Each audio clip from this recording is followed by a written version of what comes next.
Hello friends, welcome back. In this video we'll be assembling the KBD interface for the SCELBI computer. In the previous video we assembled the cassette interface and we tested it out and it worked pretty well. And of course the teletype interface in the video before that. So in this video we'll be assembling this little PCB here, and it's very straightforward, very simple. So I got the schematic here for it on SCELBI.com/documentation. Basically the way it's designed, you can take a look on the actual website because it's a little bit higher quality. So the basic idea is that the data from the keyboard will be passed on to the SCELBI computer. So we have 8 bits coming in from the keyboard and 8 bits going out to the computer. And the SCELBI computer uses 2 input ports. One will be for the data itself, which is 8 bits here. And the other input port will be used as a strobe. So whenever there's data, and as you can see, all these lines are connected to the circuitry here, and it basically determines if there's any data on the keyboard, and it's sent out on P19. So these will be P2, the data itself, and P1 will be used as the strobe signal. Very basic components here. We got a couple ICs, 3 resistors, a couple of capacitors. And we'll install pretty much all the ICs here except for these 2 right over here. And these 2 are actually used as basically to invert the signal from the keyboard. Some keyboards have an active high signal and others have active low. So it depends on the keyboard that will be used here. In the original KBD interface, these ICs were not installed. Instead, it was jumpered directly to the 7475s here, and that's what we're going to do in our case. And the reason why is because we'll actually use the same keyboard that was recommended for the SCELBI computer in our case as well. We're probably going to assemble it in the next video in the series. So yeah, it's pretty basic, very simple circuitry. We'll be using this enclosure that we use for the cassette interface and the teletype interface. It's the Butter Industries. I forget what it's called, but it's like a unfortunately I forget the model number, but I'll include it in the GitHub page.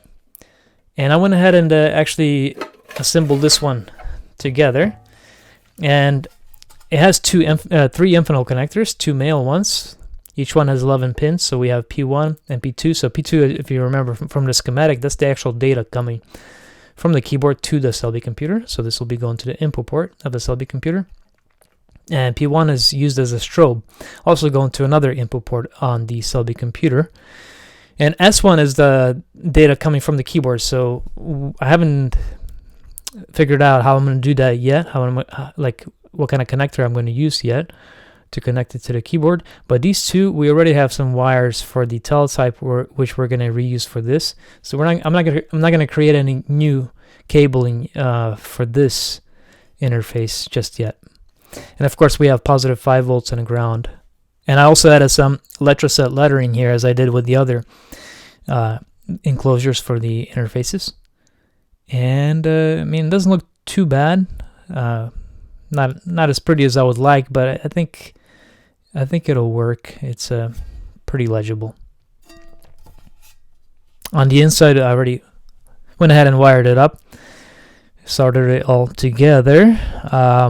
We have this 22-pin edge connector that we used in other videos as well for the other interfaces, and I'm going to include in the GitHub page all the connections and how to wire it up all together to all the connections here.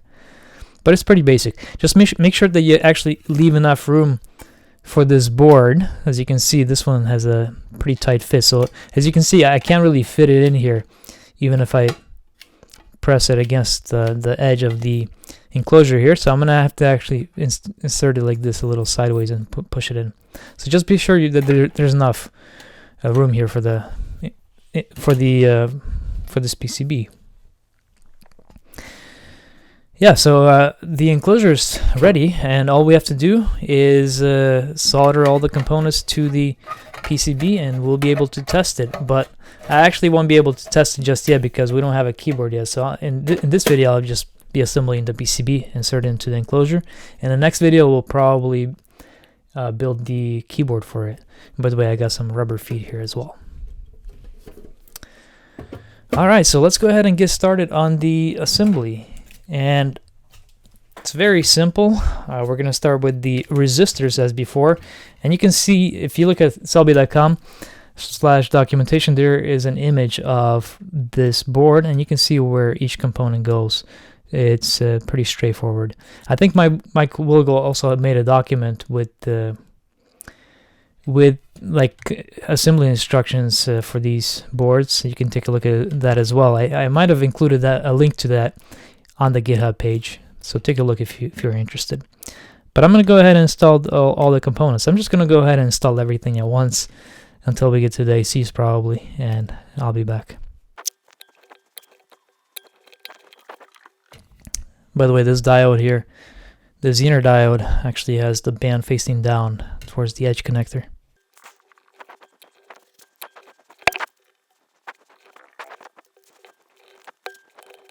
I just went ahead and inserted pretty much all the components except for some of the ceramic capacitors. And we have markings for these diodes here. As I mentioned, the Zener diode has the band facing down. We also have 1 microfarad electrolytic capacitors here. And I think, so this one right here has the positive side facing basically up on to the top of the board. This other one doesn't have a marking, but the positive side faces to the right from my perspective. The 10 microfarads, we have the positive facing down here. And in this one here, this specific one, 10 microfarad, actually has positive facing up. So it doesn't have the markings on the PCB, but just so you know, just so you're aware. I'm going to go ahead and solder them in. Place some tape on it and solder it in.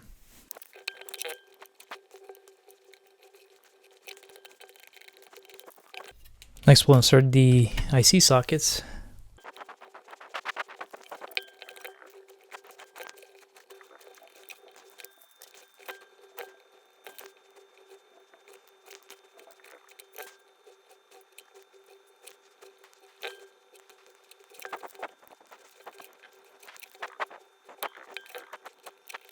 Alright, I got pretty much everything soldered in. Got these capacitors here, all the IC sockets of course, and also the fuse holders. I have a 3/4 amp fuse in here, but I think a 1/2 amp would be better.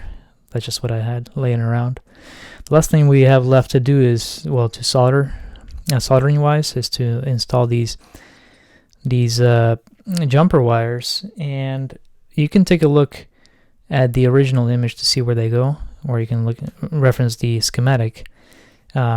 All of these that we gotta solder, they can just be soldered with a piece of bare wire if you want to, which I'm gonna do in my case. I'm just gonna use some of these scraps here, except for one which actually goes right over here, and we want to make sure that it doesn't touch this trace here. So basically this one will go right here like that.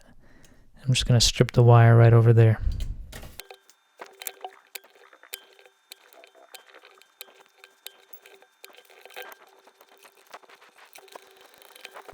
Okay, so we got 8 jumper wires installed just to bypass these ICs. That's what we're doing with those jumper wires. And the last thing we need to do is install these ICs.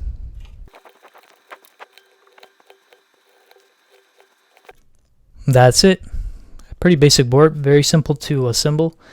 I didn't install the IC sockets for these 2 ICs here. It might be a good idea to go ahead and install the IC sockets even if we don't install the ICs just yet, just so we could actually have some options later. I guess we can install the IC sockets as well later as well, but it'll make it a little bit easier since we're working on it already right now. So the next thing we want to do is insert it into the enclosure. It's very simple to do. So let me just open it up and slide it in here just like this. And we're done. The one thing that I would recommend, and I'll probably do in my case, is I'll insert some sort of holder here to kind of keep the PCB in place, similar to what I did with the cassette interface, so it just doesn't fall down. Right now it doesn't really touch the bottom. As you can see, it's not touching the bottom there, but it is a little flimsy. So I'll probably do that a little bit later. But that's it.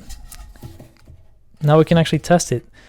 We'll insert the enclosure back on top like that, and test it out, but I'm gonna leave it open just so I could debug it if I have to.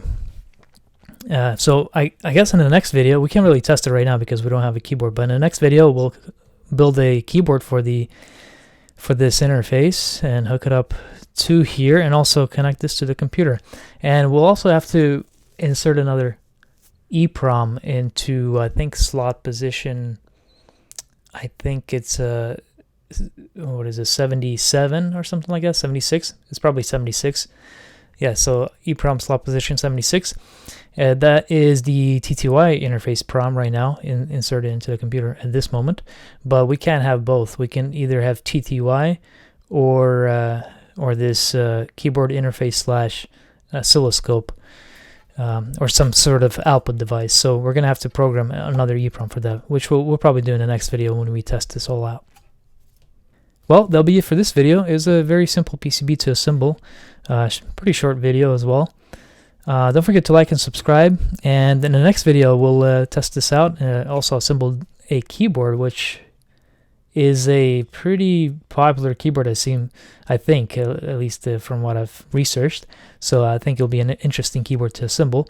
And we'll hook it up to this interface and hook up the interface to the SCELBI computers. Try it out. I'll see you in the next video. Bye-bye.